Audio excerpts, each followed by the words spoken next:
and young friends, welcome to the new Let's Play. Here with me today is... It's Dom. It's Dom, and what are we playing, Dom? Battlefield? Oh boy. What'd you think of that intro? It was pretty epic. I didn't know they had tanks that were... Flame tanks? Yeah. Yeah, they did. I didn't know that was a thing. They definitely did. They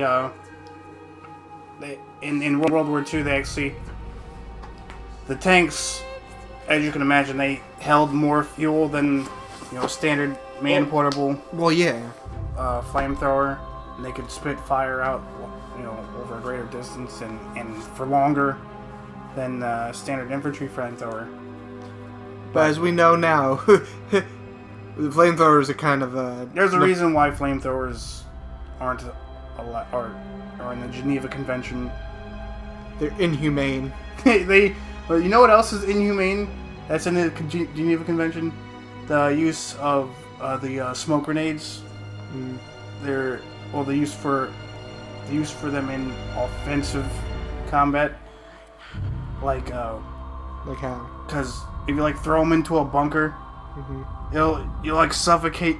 Wow. You suffocate your opponents, or I think, what is it? They get really hot, I think, if I remember this correctly, and they can burn through armor. Really? Yeah. That's some scary shit. I think, or I might be thinking of something else. But anyway, this is just an introduction. I'm not going to be playing any World at War in this part. I'm going to tell you a little... Oh, that's the intro again. I'm going to tell you a little bit about it. World at War was made in 2008. I think 2008. By Treyarch. Treyarch. Great company. Great company. This is their second Call of Duty game in the series. And this is their first game in the Black Ops series.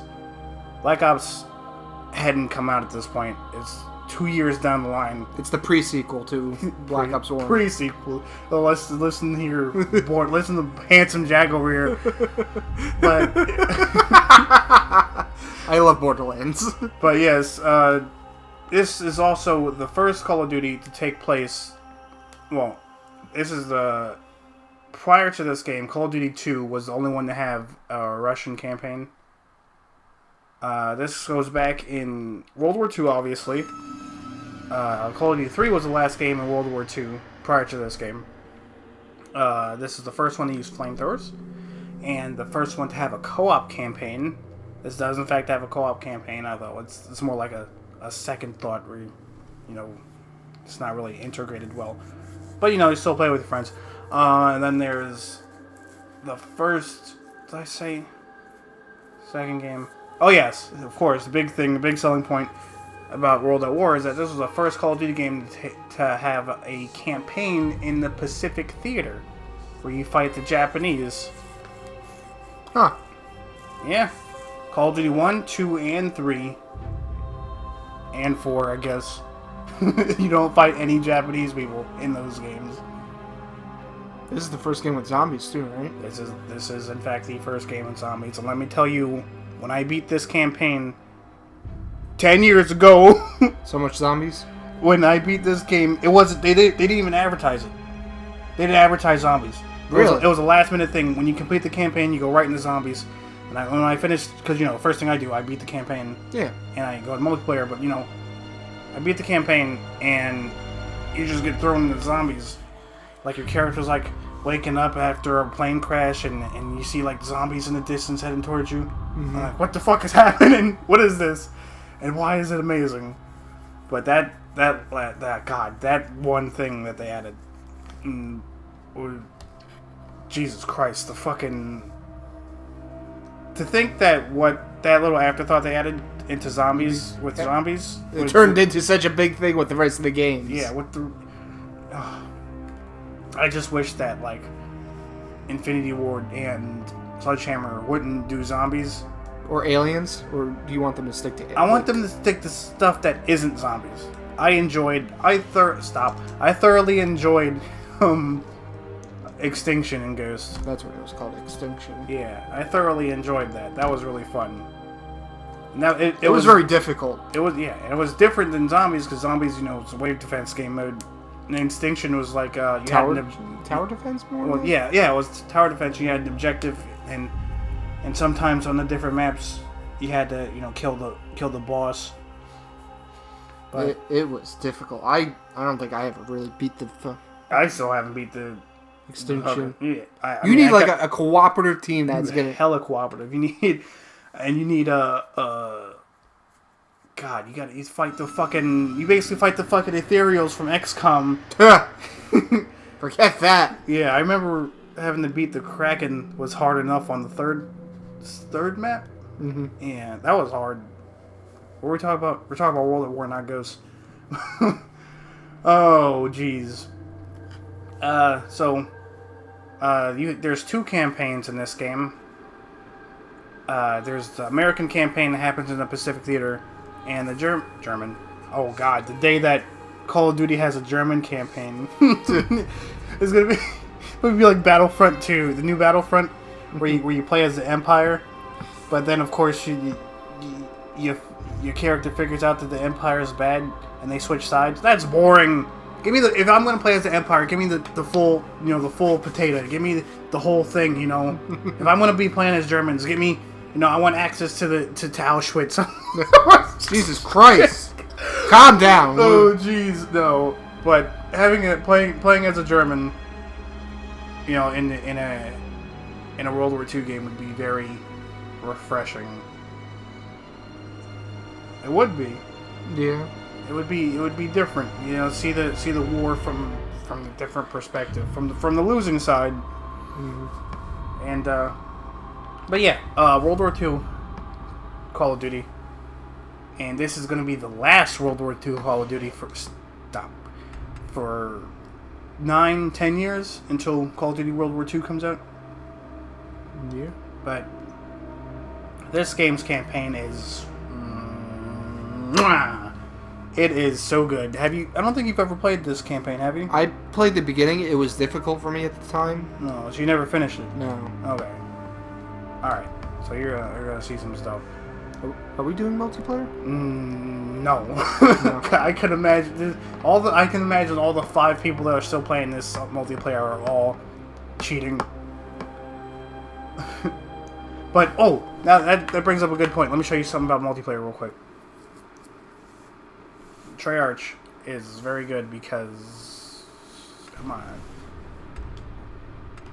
when you create a class, when you go to your weapons, there's your different primary weapons. When you go to the weapon, I remember those descriptions being longer. I was gonna say all those descriptions are really, really good, but then they're not really. They're just comparative to.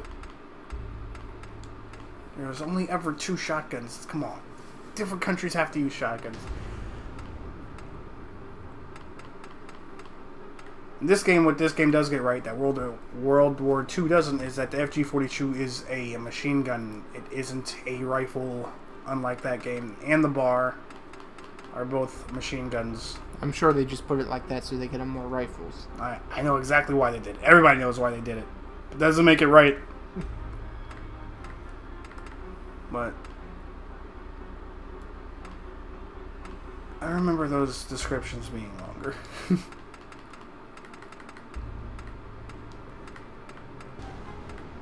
This gun.